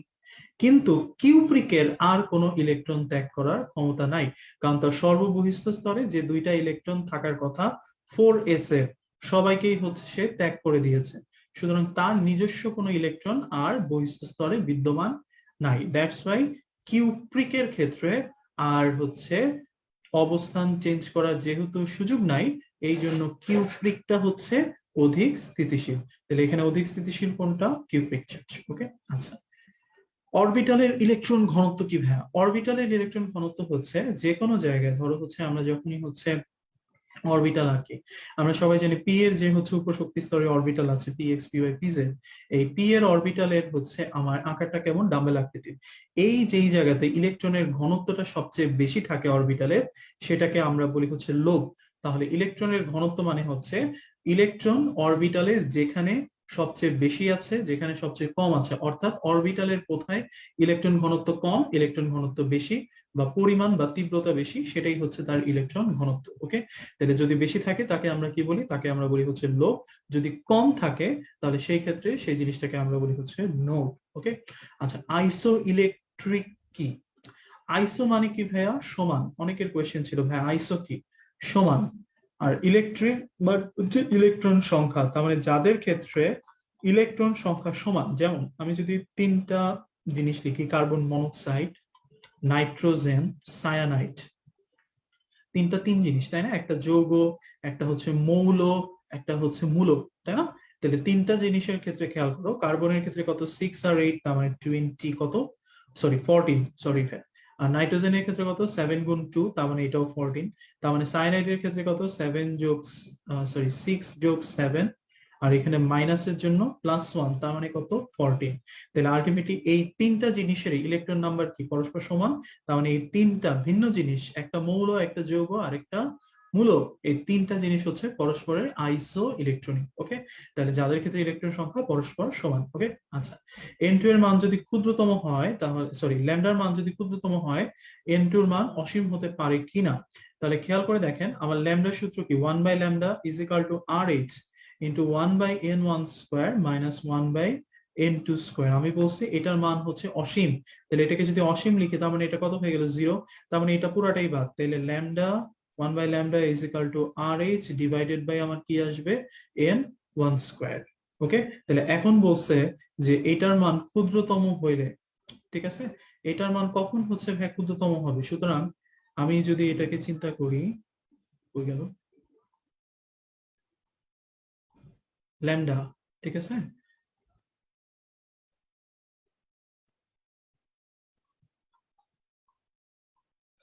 এটা বসবে। তাহলে অলওয়েজ একটা কথা খেয়াল রাখো, যে এই জায়গাটাতে, ঠিক আছে, এই জায়গাটাতে যদি মান কমে আসে, ঠিক আছে, এইখানে আমার বাদ দেওয়ার কথা ছিল, বাদ দিলে আমার 1/λ মানটা কি হইতো? বড় থাকতো। এখন 1/λ কিন্তু ল্যামডার উল্টা মান, তার মানে বাদ দিলে 1/λ বড় থাকবে। 1/λ বড় থাকবে যখন হচ্ছে এই n2টা বাদ চলে যাবে, মানে অসীম হয়ে যাবে। কিন্তু এইটা যদি হচ্ছে বড় হয়, 1/λটা কি থাকবে? মানে ল্যামডাটা অ্যাকচুয়ালি কি থাকবে? ছোট। তাহলে এখানে কিন্তু এই কথাটাই বলছে, যে ল্যামডা যদি ছোট হয় বা ক্ষুদ্রতম হয়, তাহলে এই পাশের মানটা বড় হবে কখন? যখন n2 এর মানটা অসীম হবে। ঠিক আছে, আমি একটু হচ্ছে উল্টাই ফেলছিলাম, আই এম রিয়েলি সরি। তাহলে প্রথম কথা হচ্ছে যে আমার এটার মান ক্ষুদ্রতম হইতে গেলে, ঠিক আছে, এই পাশের মানটা কি হওয়া লাগবে? বড় হওয়া লাগবে। ঠিক আছে, তাহলে এটা তখনই বড় হবে যখন হচ্ছে আমার n2 স্কোয়ার যেটা, সেটা 0 হবে। কেন? কারণ যত কম মান বিয়োগ দিবা মান তত বড় থাকবে। তাহলে n2 স্কোয়ারের মান কখন 0 হবে? যখন n2টা অসীম হবে। কেন? কারণ 1/ইনফিনিটি এটা মানে কত? 0। ওকে, তাহলে দেখো এটা একটু পেঁচানো কোশ্চেন ছিল, তাহলে এই জিনিসটা একটু খেয়াল রাখতে হবে। আচ্ছা, আবার একটু বলে দিচ্ছি। ধরো 1/λ is equal to RH into 1/n1 square minus 1/n2 square. Okay, ঠিক আছে। এখন ধরো ল্যামডার মানটা হচ্ছে ছোট দেওয়া আছে, হ্যাঁ, 1/3, ঠিক আছে, ধরো দেওয়া আছে। এখন ল্যামডার মান যদি 3 হয়, ঠিক আছে, এই পাশে RH ইন্টু 1/n1 স্কোয়ার যে মানটা আছে, এটার মান যত ছোট হবে, ভাইয়া মনে রাখবা, ল্যামডার মান যত ছোট হবে এই পাশের মান তত বড় আসা লাগবে। ঠিক আছে, কারণ এই পাশের মানটা যত বড় আসবে ল্যামডা তত ছোট হইতে থাকবে, কারণ এরা ব্যস্তানুপাতিক রিলেশনে আছে।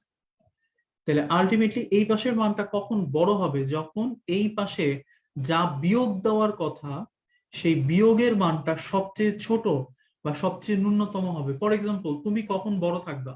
যখন তোমার কাছ থেকে কম জিনিস নেওয়া হবে। ফর এক্সাম্পল, একজনের মাসিক ইনকাম 5 টাকা, তার কাছ থেকে তুমি যত কম টাকা খরচ করাবা, তার মাসিক ইনকাম তত বেশি থাকবে, তার সঞ্চয় তত বেশি থাকবে, তাই না? সিম্পল হিসাব। তার মানে তুমি যদি তার কাছ থেকে 0 টাকা খরচ করাও, তাহলে সে অনেক বেশি সঞ্চয় করতে থাকবে, তার মানটা অনেক বড় হবে, তাই না? তাহলে আলটিমেটলি এইখানে কখন শূন্য বসবে? যখন এই n2 মানটা অসীম হবে। কারণ 1/∞ এইটার মান হচ্ছে 0। তাহলে 0 যখন হবে তখনই এর মান সবচেয়ে বড় থাকবে। আর যেহেতু এইটার সাথে এটার রিলেশন হচ্ছে ব্যস্তানুপাতিক, তাহলে আলটিমেটলি এর মান যত ক্ষুদ্রতম, এর মান তত অসীম বা বড় হবে। কখন? যখন ইনটুর মানটা ইনফিনিটিতে যাবে। ঠিক আছে? তো ব্যাখ্যাটা একটু হচ্ছে তোমার ডিফিকাল্ট। এই কোয়েশ্চেনটা অ্যাকচুয়ালি একবার আমি দেখছিলাম সম্ভবত কোনো একটা বোর্ড এক্সামে ব্যাখ্যা করে আসা ছিল, তারা ওখান থেকে হচ্ছে আমাকে কোট করে দিয়েছে তোমাদের আরেকটা গ্রুপে যে ভাইয়া এন টুর মান যদি ক্ষুদ্রতম হয় তাহলে এখানে সরি ল্যামডার মান যদি ক্ষুদ্রতম হয়, বলেছে এন টু অসীম হতে পারে, তাহলে আলটিমেটলি এটা কিভাবে? ওকে, তাহলে এটা এইভাবে যখনই হচ্ছে এন টুটা অসীম হবে, অসীম হওয়া মানেই হচ্ছে ওই পুরা জিনিসটার মান 0 হয়ে যাবে। তার মানে যখন 0 হবে তার মানে কম মান বিয়োগ যাবে, পুরাটার মান বড় থাকবে। আর নিয়ম হচ্ছে ল্যামডা যেহেতু নিচে আছে, সেহেতু আলটিমেটলি সে যত ছোট হবে পুরাটার মান তত বড় থাকবে। ওকে, আচ্ছা, এবার আসো হচ্ছে নেক্সট টপিক, চতুর্থ শক্তি স্তরে পূর্ণ তরঙ্গ কয়টি? তাহলে আলটিমেটলি আমার অ্যান্সার ছিল হচ্ছে 2πr, বা 2πr is equal two n lambda. তাহলে n এর মান যদি 4 হয় তাহলে কয় ল্যামডা পূর্ণ তরঙ্গ হলো? 4। তাহলে এটা হচ্ছে 4টি। ওকে, হাইড্রোজেনের বর্ণালী কি কি ক্লাসের মধ্যে বলেছিলাম, অনেকেই ভুলে গিয়েছিল, তাই তারা কোশ্চেন করছে 7421। তাহলে হাইড্রোজেনের কালার আমি 4টা ধরবো, একটা হচ্ছে লাল, একটা হচ্ছে বেগুনি, একটা হচ্ছে নীলাভ সবুজ, আরেকটা ছিল হচ্ছে বেগুনি। আচ্ছা, এবার আসো পিএক্স, পিওয়াই, পিজেড এগুলার মান কি হবে? এইটা নিয়ে ভাইয়া হচ্ছে অনেক কোয়েশ্চেন যে ভাইয়া এটা কোন মান ধরবো। তোমার বইতে ভাইয়া পিএক্স এর মান বলা আছে হচ্ছে 0, পিওয়াই এর মান বলা আছে +1, পিজেড -1। আবার আরেক জায়গায় আরেক মান বলছে। সো পিএক্স, পিওয়াই, পিজেড এর স্পেসিফিক কোনো মান আলাদা করে পড়া সম্ভব না। ঠিক আছে, কারণ তোমার বই অনুযায়ী উল্টাপাল্টা মান বলা আছে। ওকে, এই জন্য আমি পিএক্স, পিওয়াই, পিজেড লিখতে না করেছি, আমি বলেছি বক্স আঁকবা, সিরিয়াল বাই তুমি মান বসাবা, মাঝখানে 0, এই পাশে মাইনাস, এই পাশে হচ্ছে প্লাস। ইলেকট্রন যখন বসবে তখন এইভাবে বসাবা। তাহলে ইলেকট্রন যদি হয় 2p1, ওকে, তাহলে 2p1 এর ইলেকট্রন এই বক্সে আছে, তার এম এর মান কি? -1। আবার যদি বলতো 2p2, তাহলে আলটিমেটলি কোন বক্সে আছে? এই বক্সে, তাহলে এম এর মান হচ্ছে 0। আবার যদি বলতো 2p3, তাহলে কোন বক্সে আছে? এই বক্সে আছে, তাহলে এম এর মান হচ্ছে +1। ওকে, তাহলে পিএক্স, পিওয়াই, পিজেড আলাদা করে তোমার মান বসানো সম্ভব না। তাহলে আলটিমেটলি হচ্ছে তোমাকে এইভাবে হচ্ছে একটু বের করতে হবে। ওকে, আচ্ছা, সমায়ন প্রবাহের মধ্যে যদি তড়িৎ বিশ্লেষ্য থাকে তার মধ্যে কোনটা মৃদু কিভাবে বুঝবেন? হ্যাঁ, একটু সিম্পল এই জিনিসটা। হ্যাঁ, ধরো হচ্ছে তোমাকে যদি আমি বলি ক্ষার, ফর এক্সাম্পল সোডিয়াম হাইড্রোক্সাইড দিয়েছি আর দিয়েছে হচ্ছে অ্যামোনিয়াম হাইড্রোক্সাইড। হ্যাঁ, তাহলে সোজা কথা, সোডিয়াম হাইড্রোক্সাইড যেটা সেটা হচ্ছে তীব্র ক্ষার, তাই না? অ্যামোনিয়াম হাইড্রোক্সাইড কি এত তীব্র? না। তাহলে একটা দুর্বলের সাথে একটা কঠিন মানে হচ্ছে মৃদু আছে। আবার তোমাকে যদি বলতাম সোডিয়াম হাইড্রোক্সাইডের সাথে পটাশিয়াম হাইড্রোক্সাইড, ঠিক আছে, এদের মধ্যে সমায়ন প্রভাব বের করো, তাহলে দুইটাই তো সবল ক্ষার। ঠিক আছে, তাই না? তাহলে আলটিমেটলি এই জায়গাতে কিন্তু এক্সাম্পল গুলো আসবে না, কারণ আমরা জানি সবাই যে হচ্ছে সোডিয়াম, পটাশিয়াম এই ধরনের গ্রুপে যেগুলো আছে, এদের ক্ষেত্রে গ্রুপ 1 এর মৌলের ক্ষেত্রে এরা সাধারণত সবল ক্ষার ধাতু। তাহলে আলটিমেটলি ওই এক্সাম্পল দিয়ে যেগুলো আছে সেগুলো তুমি চিন্তা করবে না। আবার তুমি যদি চিন্তা করো সালফিউরিক অ্যাসিড, হাইড্রোক্লোরিক অ্যাসিড, ঠিক আছে, তাহলে সালফিউরিক অ্যাসিড থেকে আমি কি পাই? হাইড্রোজেন সালফাইড HSSO4- আর পাই হাইড্রোজেন, আর এদিক থেকে পাই হাইড্রোক্লোরিক অ্যাসিডের মধ্যে হাইড্রোজেন আর ক্লোরাইড, দুইটা থেকে হাইড্রোজেন আসে, কিন্তু দুইটাই হচ্ছে আমার তীব্র অ্যাসিড। তার মানে এখানে হচ্ছে সমায়ন প্রভাব দেখাবে, কিন্তু এটার এক্সাম্পল গুলো সমায়ন প্রভাব পড়বে কিনা সন্দেহ আছে। ঠিক আছে, তো আমি এটাই বলছি যে তোমার এক্সাম্পলে যদি তুমি হচ্ছে দেখো যে দুইটা এক্সাম্পল এরকম আছে যেগুলো থিওরিটিক্যালি সমায়ন প্রভাব দেখাচ্ছে, তখন তুমি দেখবা এদের মধ্যে দুইটাই সবল কিনা। যদি দুইটাই সবল হয়ে যায় তখন আরেকটা এক্সাম্পলে দেখবা যে একটা সবল একটা দুর্বল আছে কিনা, যদি থাকে তাহলে ওইটাকে তুমি অ্যান্সার করবে। ওকে, থাকবে না, বাট বলে দিলাম এই কারণে কোয়েশ্চেন তো ইন্টার লেভেলে স্যাররা অনেক কিছু ঘুরায় পেঁচায় করতে পারে, তখন যেন তুমি অ্যান্সারটা করতে পারো। ওকে, আচ্ছা, Ag2CrO4 এর দ্রাব্যতা S হলে দ্রাব্যতার গুণফল কত হবে? Ag2, আমি যদি লিখি Ag2C2O4, এটার মানে হচ্ছে সিলভার অক্সালেট। ঠিক আছে, তাহলে এই যে এটা এটা হচ্ছে অক্সালেট মূলক, তাহলে আমি বলছি মূলকের বাইরে কত হবে? 1। পুরা মূলকটাই একটা ব্র্যাকেটের মধ্যে যাবে, তাহলে 2 আছে 1 আছে, তাহলে 2² × 1 × S 2 আর 1, তার মানে 3, তাহলে অ্যান্সার হচ্ছে 4। ওকে, হাইড্রোজেনের স্থায়ী কণা কি কি আছে এটা প্রশ্ন, আর এই প্রশ্নটা একই, হাইড্রোজেনের আইসোটোপ কে কে?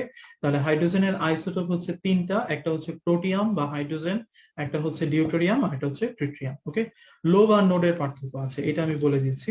লোভ মানে হচ্ছে যেখানে সবচেয়ে বেশি ইলেকট্রন থাকে, তার মানে ইলেকট্রন সঞ্চালনের হার যেখানে সবচেয়ে বেশি, সেটাকে আমরা বলি হচ্ছে লোভ।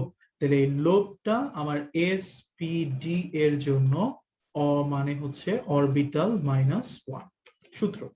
আর যদি হচ্ছে নোড বলে, নোড মানে হচ্ছে যে জায়গায় ইলেকট্রনের ঘনত্ব একদম শূন্য, তার মানে ধরো এটা হচ্ছে একটা নিউক্লিয়াস, এই নিউক্লিয়াসের অভ্যন্তরে বাইরে এগুলো হচ্ছে তার কক্ষপথ। প্রশ্ন হচ্ছে নোড কিভাবে বের করবো? নোডের সূত্র হচ্ছে এন এস, কোন ইলেকট্রনের বা কোন শক্তি স্তরের নোড হচ্ছে n-1।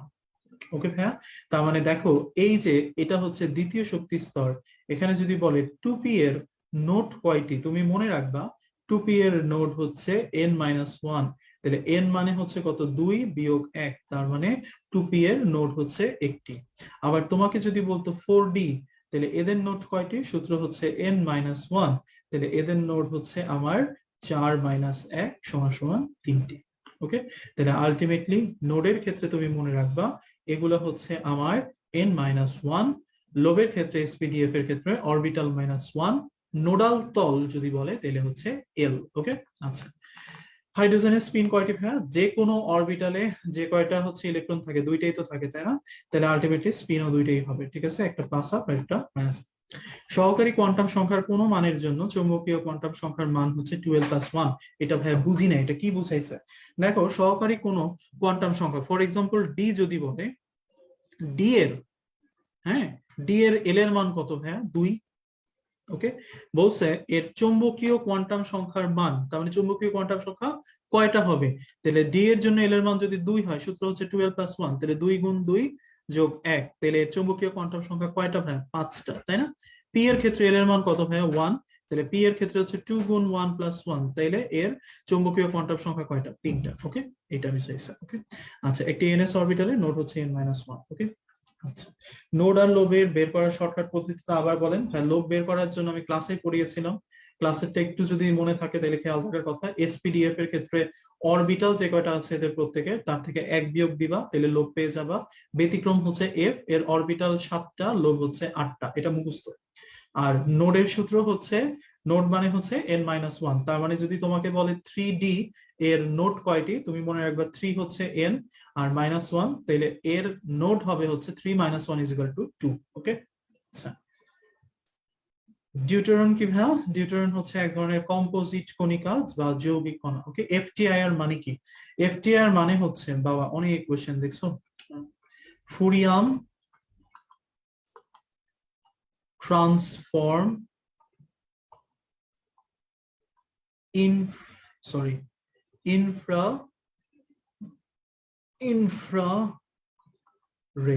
ওকে, তাহলে এটা আমার গুহ স্যারের বইতে আছে, এই ফুরিয়াম ট্রান্সফর্ম ইনফ্রারেড, এই জিনিসটা আমরা হচ্ছে কোথায় ব্যবহার করি? কিডনির পাথর শনাক্তকরণ। ওকে, আচ্ছা, এখানে আউটবাউ নীতির লঙ্ঘন হয়েছে কিনা এটা অনেকে কোশ্চেন করেছে, যে ভাই আপনি তো বলেছিলেন যে ইলেকট্রনের যেভাবে প্রবেশ করে এটা হুন্ডের নিয়ম, কিন্তু তোমরা একটা কথা ভুলে গিয়েছো যে আউটবাউ নীতিরই 3টা নিয়ম আছে, তাই না? 3টা নীতির মধ্যে ছিল আউটবাউ, পলি, হুন্ড, তাহলে হুন্ড ইটসেলফ আউটবাউ নীতির মধ্যে আছে। তাহলে এরা মানেছে কিনা দেখো, মেনেছে, কারণ প্রতিটার প্রথমে এরা একমুখী স্পিনে হচ্ছে ঢুকেছে, তারপর বিপরীতমুখী স্পিনে প্রবেশ করেছে, তাহলে এটা আউটবাউ নীতির ঠিক আছে, লঙ্ঘন হয় নাই। ওকে, আচ্ছা, 14 নাইট্রোজেন, এটার সাথে যদি আলফা পার্টিকেল, তার মানে আলফা পার্টিকেল মানে কি ভাইয়া? আলফা পার্টিকেল মানে হচ্ছে একটা হিলিয়াম চার্জ যুক্ত হয়েছে, তাই না? তাহলে যদি হিলিয়াম চার্জ যুক্ত হয়, তাহলে এখানে 4 যোগ হয়েছে, আর এখানে আগে থেকে ছিল 14, তাহলে টোটাল কত? 18। তাহলে প্রোটন যদি এটার সাথে থাকে, তাহলে প্রোটন হচ্ছে এটা কি? হাইড্রোজেন। তাহলে এই টোটাল 18 থেকে হাইড্রোজেন তৈরি হয়ে গিয়েছে, এক বাদ দিলে আমার এর মানটা চলে আসবে, তাহলে এ কত? 17। আর এই পাশে ছিল কত? 9, প্রোটনে 1 দিয়ে দিতে হয়েছে, এই জন্য এই পাশে হচ্ছে 8, তাহলে আলফার মান হচ্ছে 17 আর বিটার মান হচ্ছে 8। ওকে, এগুলো নরমালি 22 নাম্বারটা আসে না সাধারণত পরীক্ষার হলে, তারপরে যদি দিয়ে দেয় তাহলে উত্তর করতে পারো। ওকে, আচ্ছা, নাও হচ্ছে তোমাদের সহায়ক নোটে কিছু কোয়েশ্চেন ছিল যেগুলো আমি সলভ ওইভাবে করে দিই নেই ডিরেক্টলি, সেগুলো আমি একটু দেখা দিচ্ছি। দেখো সোডিয়ামের তৃতীয় ইলেকট্রনের কোয়ান্টাম সংখ্যার বিন্যাস কি। তাহলে তৃতীয় বলেছিলাম যে কত নাম্বার বলবে তততম বিন্যাস লিখতে হবে, তাহলে 1s2 2s1, তাই না? এটা হচ্ছে তার বিন্যাস। তাহলে আমার তৃতীয় ইলেকট্রন মানে কি 2s1, যেটা লাস্টে থাকবে সেটা লিখতে হবে। তাহলে এটার এন এর মান কত 2, এস এর জন্য এল এর মান আসবে কত 0, এস এর জন্য এম এর মান একটাই হয় 0, এবং যেহেতু এটা প্রথম ইলেকট্রন আমরা পড়েছিলাম প্রথম ইলেকট্রন অলওয়েজ কি হাফ প্লাস হাফ, তাহলে এটার অ্যান্সার হচ্ছে 200 প্লাস হাফ। ওকে, আচ্ছা। n is equal to 2, l is equal to 0, m is equal to 0, s is equal to plus half, মৌলটির নাম কি? তাহলে ultimately n is equal to 2, s এর মান 0 হয় তাহলে 2s, আর প্লাস হাফ যেহেতু আছে তাহলে 2s1, তাহলে আমাকে পুরো বিন্যাস লিখতে হবে 1s2 2s1, তাহলে কত নাম্বার 3 নাম্বার, তাহলে 3 নাম্বার ইলেকট্রন মানে 3 নাম্বার প্রোটন কে লিথিয়াম। ওকে, সোজা জিনিস, ঠিক আছে? তাহলে এই জিনিসগুলো একটু খেয়াল করা উচিত। আচ্ছা, আইসো ইলেকট্রনিক কোনটা আমরা একটু আগে বললাম, যাদের ক্ষেত্রে আমার সমান সংখ্যক ইলেকট্রন আছে। এখানে সবগুলো এক্সাম্পলে আইসো ইলেকট্রনিক হওয়ার কথা ছিল, কিন্তু 2 নাম্বারটা হয় নাই। কেন হয় নাই ভাইয়া? খেয়াল করো, ক্রোমিয়ামের ইলেকট্রন কত 24, তাই না? আর ফেরাস যেটা এটা 26 ছিল, 2 বিয়োগ হয়ে গেছে, তাহলে 26 থেকে 2 বিয়োগ দিলে কত 24। ক্যালসিয়াম যেটা এটা 20 ছিল ভাইয়া, 2 মাইনাস হয়েছে, তাহলে 2 মাইনাস গেলে আমার কত আসবে 18, তাহলে এদের ইলেকট্রন কি সমান হলো না? তাহলে এই যে 2 নাম্বার এরা কিন্তু আইসো ইলেকট্রনিক নয়, ঠিক আছে? সো দ্যাটস ইট ভাইয়া, মোটামুটি এই ছিল হচ্ছে তোমাদের সাথে আমার লেকচার। ওই কোশ্চেন গুলো শেষ হলো। এবার তোমাদের গ্রুপে আমরা হচ্ছে একটা পোস্ট দিয়েছিলাম, যে পোস্টের মধ্যে হচ্ছে আহ তোমাদের কমেন্ট করার কথা। আমি একটু দেখি যে ওখানে কি কি কমেন্ট আছে।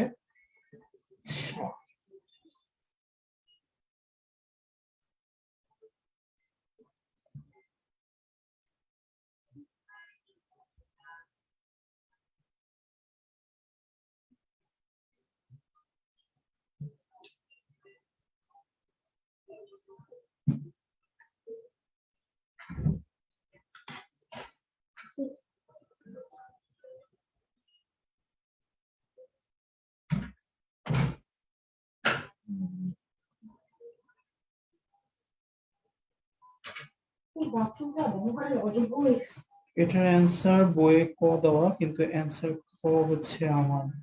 হ্যাঁ, ঠিক আছে। ক্যালসিয়াম ফ্লোরাইড যেটা, সেটা যদি আমি হচ্ছে একটু বের করি, ক্যালসিয়াম ফ্লোরাইড,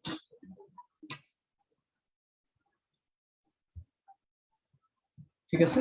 তাহলে এখানে হচ্ছে আমার কত 4s3, তাহলে আলটিমেটলি আমার এস এর মান দেওয়া আছে হচ্ছে 2 ইন্টু 10⁻⁻⁴। অ্যাকচুয়ালি এই জিনিসটাকে আমি কনভার্ট করছি 22002, তাহলে দশমিকের পর কয় ঘর 4 ঘর, তাহলে 10 এর মাথায় 4, আর এই সংখ্যাটা সামনে চলে আসবে। ওকে, তাহলে হচ্ছে কিউ, তাহলে 4 ইন্টু 8 গুণ 10⁻⁻12, তাহলে এটা আসবে হচ্ছে 32 গুণ 10⁻⁻12, ঠিক আছে? তাহলে আলটিমেটলি হচ্ছে আমার অ্যান্সার চলে আসে হচ্ছে 3.2 ইন্টু 10⁻⁻11। ওকে, তোমারটা অ্যান্সার যেটা দিয়েছো সেটা কারেক্ট।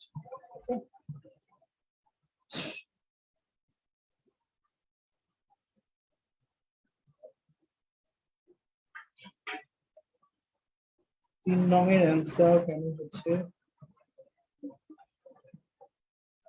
আচ্ছা, বেরিয়াম সালফেট ক্যালসিয়াম সালফেটের যে এক্সাম্পলটা আছে, এই এক্সাম্পলটা অ্যাকচুয়ালি তোমার বইতে বলা আছে হচ্ছে ব্যতিক্রমিক হিসেবে, ঠিক আছে? তোমরা বইয়ের মধ্যে একটু দেখবা যে সালফেটের যে যৌগগুলো আছে, সালফেটের লবণগুলা সাধারণত একটু ব্যতিক্রমী তোমার হচ্ছে ধর্ম ধারণ করে, কারণ সালফেটের চার্জ সংখ্যাটা একটু বেশি। এই জন্য হচ্ছে বেরিয়াম সালফেটটা এখানে দ্রাব্যতাটা কম বলা হয়েছে।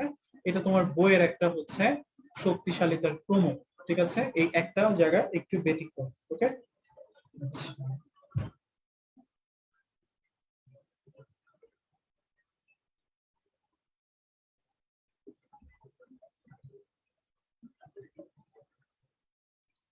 আচ্ছা, ওইটা তো আমি অ্যান্সার করলামই, সিলভার হচ্ছে অক্সালেট যেটা। আচ্ছা,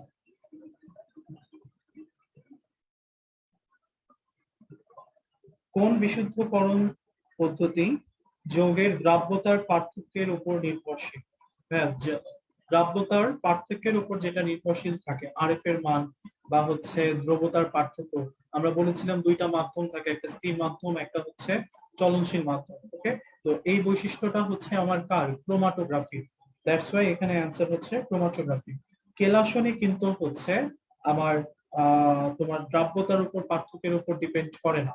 ঠিক আছে, কারণ ওখানে হচ্ছে আমি যে জিনিসটা দেই, ধরো হচ্ছে আমি চিনি মিশাইলাম, সেটাতে যত বেশি আমি দ্রবর ঘনত্ব বাড়াইতে থাকবো, ঠিক আছে, তত বেশি আমার একসময় সম্পৃক্ত হইতে হইতে বাকিটা আর সম্পৃক্ত হইতে পারবে না, তখন আমার নিচে পদক্ষেপ পড়বে। ঠিক আছে, তো ওই যে অদক্ষিপ্ত অংশটা, সেই অংশটাকে আমি সরাই নিব, আবার দ্রব্য দিব, তখন হচ্ছে আমার দ্রব্য আকারে আকারে হচ্ছে আমার চিনিটা তৈরি হইতে থাকবে বা তাল মিশ্রিটা তৈরি হতে থাকবে।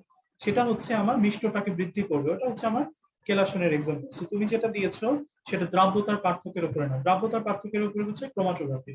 ওকে, যে দুইটা দ্রব্যের হচ্ছে আমার অধিশোষণ মাত্রা বা পোলারিটি ক্রমের উপর ডিপেন্ড করে। ওকে, দ্যাটস ওয়াই এটার অ্যান্সার হচ্ছে ক্রোমাটোগ্রাফি। বইয়ের ডিরেক্ট লাইন যদিও, জাস্ট হচ্ছে তোমার আলোচনার জন্য। ওকে, আচ্ছা, আর কোনো কোয়েশ্চেন?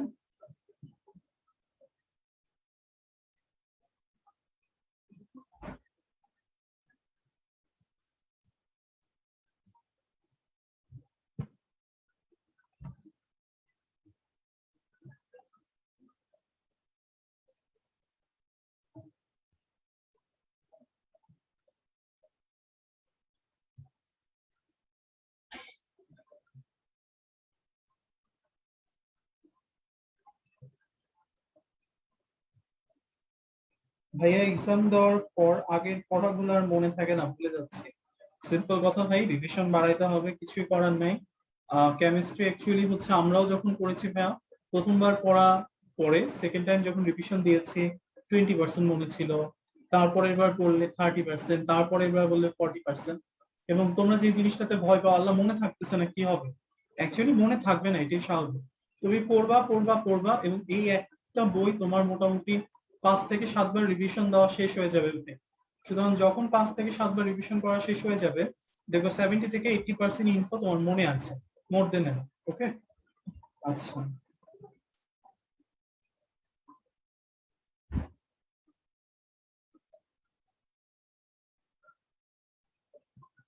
ভাইয়া, তাহলে অ্যান্সার ভুল দেখাইছে কেন? কোনটার জন্য জিজ্ঞেস করেছো?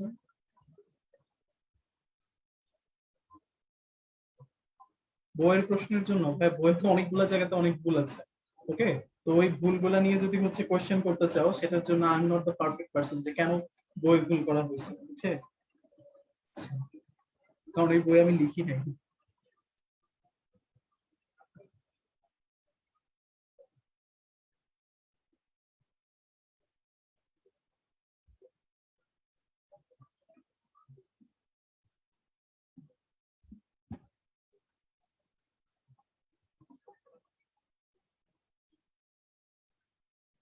ওকে, আর কিছু?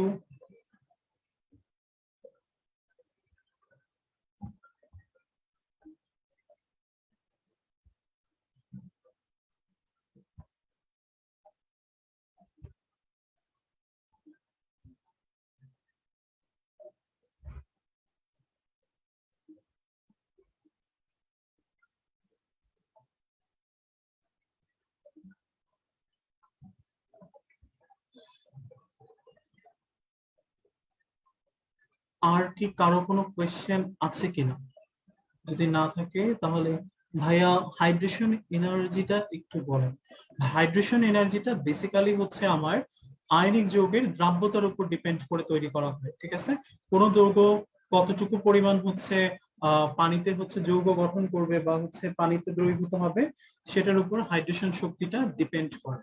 ঠিক আছে, তো আলটিমেটলি হচ্ছে তোমার বইতে বলা আছে কোন আয়নিক যৌগের হাইড্রেশন শক্তিটা যদি তার ল্যাটিস শক্তি অপেক্ষা বেশি হবে, তার মানে পানির অণু বা পানির বন্ধন বা হাইড্রোজেন বন্ড করার যে হচ্ছে ক্ষমতা, সেই ক্ষমতা যদি তার যৌগ ভাঙার ক্ষমতার চেয়ে বেশি হয়ে যায়, তখন যৌগটা পানিতে দ্রবীভূত হবে, আদারওয়াইজ হবে না। ওকে, আচ্ছা।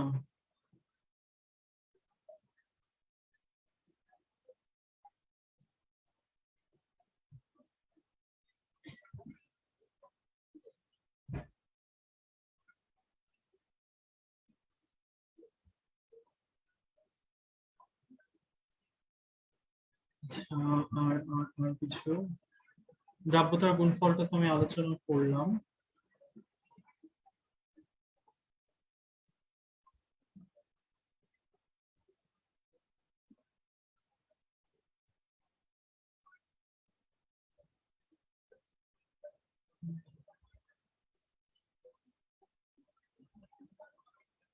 ভাইয়া দ্রাব্যতার মানগুলোকে মনে রাখতে হবে। আজকে দুইটা দ্রাব্যতার মান এক্সামে আসছিল। বেসিক্যালি হচ্ছে কি ভাইয়া, দ্রাব্যতার মানগুলো আসে না কখনো। ওকে, সো যদি দুই একটা ক্ষেত্রে আসে, এটা অ্যাকচুয়ালি হচ্ছে কেউ পড়বে না, তোমারও হচ্ছে তোমার পড়তে হবে না।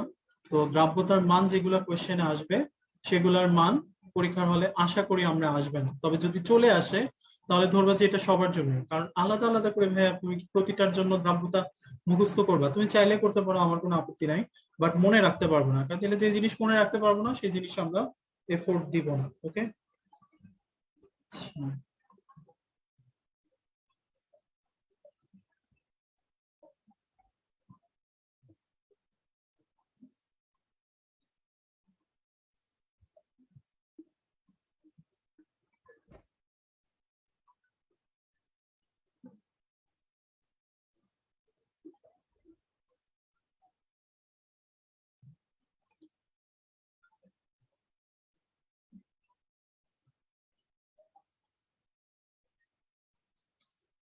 ওকে।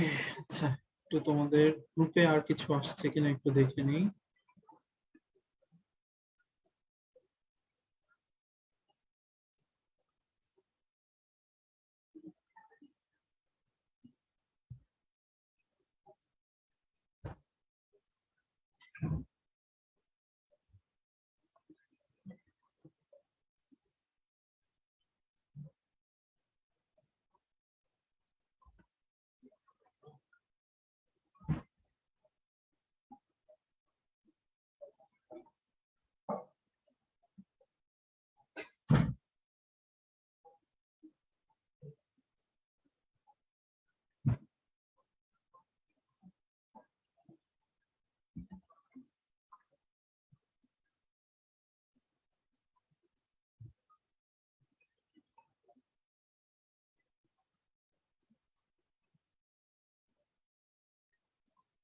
আর কোনো কিছু?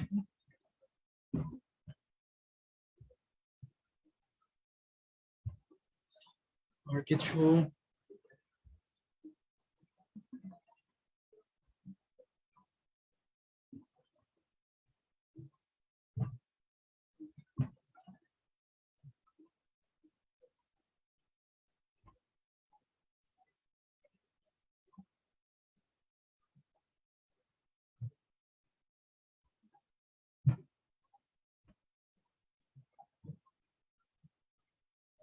আচ্ছা, একজন কোশ্চেন করছো, এটা একবার মেডিকেল কলেজ অ্যাডমিশন টেস্টে আসছে, পিবিও2 কে দ্রবীভূত করতে সালফিউরিক অ্যাসিড কেন ইউজ করা হয়? নরমালি হচ্ছে পিবিও2 টা দ্রবীভূত করার জন্য আমার শক্তিশালী অ্যাসিড হিসেবে সালফিউরিক অ্যাসিডটাই শুধুমাত্র হয়। এটা নরমালি হচ্ছে দ্রবীভূত হয়ে লেড সালফেট গঠন করে আর হচ্ছে পানির অণু গঠন করতে পারে। ঠিক আছে, এটা একটা বিক্রিয়া যেটা আমরা নরমালি হচ্ছে আমরা ইঞ্জিনে, গাড়ির ইঞ্জিনে স্পেশালি হচ্ছে ব্যবহৃত হয়। ওকে, আচ্ছা ভাইয়া, এক্সাম কি হচ্ছে কতটুকু থেকে হবে? এক্সাম হচ্ছে ইনশাআল্লাহ হচ্ছে তোমাদের পুরো ফুল সিলেবাস থেকেই হবে, রিভিউ এক্সামের যে কোশ্চেন গুলো আছে। ওকে, আচ্ছা, ওকে, সো ঠিক আছে, থ্যাংক ইউ ভাইয়া। আমার মনে হয় যে হচ্ছে মোটামুটি যা কোশ্চেন ছিল সব নিয়ে আমরা কিছু না কিছু আলোচনা করতে পেরেছি। তো আলটিমেটলি আমি বলবো যে এই অধ্যায়ের ক্ষেত্রে যতগুলো কোয়েশ্চেনই আছে না কেন, তুমি যদি একটু ঠান্ডা মাথায় সবগুলো কোয়েশ্চেন একটু আলোচনা করো, তাহলে আমার মনে হয় যে হচ্ছে আহ মোটামুটি হচ্ছে তোমার অ্যান্সার গুলা আমরা করতে পারি। ঠিক আছে, এবং সবচেয়ে বড় কথা যেটা, যে অ্যাডমিশন টেস্টে সবসময় খেয়াল রাখতে হবে যে সবচেয়ে কমনেস্ট টপিক গুলা থেকে বেশি কোশ্চেন আসে। প্রিভিয়াস ইয়ারেও আমরা দেখছি, এই ইয়ারেও আমরা হচ্ছে এই জিনিসটাই দেখছি। সো আলটিমেটলি হচ্ছে আহ তোমাদের যতটুকু পড়ানো হয়েছে তাও যদি পড়ো তাহলে ইনশাল্লাহ 90% কোশ্চেন ইজিলি কম করে যাবে। সো একটু ভালো করে পড়ো, রিভিউ এক্সামে পুরোটাই থাকবে, part 1, part 2, part 3। Okay, so thank you very much ভাইয়া, আসসালামু আলাইকুম, আল্লাহ হাফিজ। ওকে।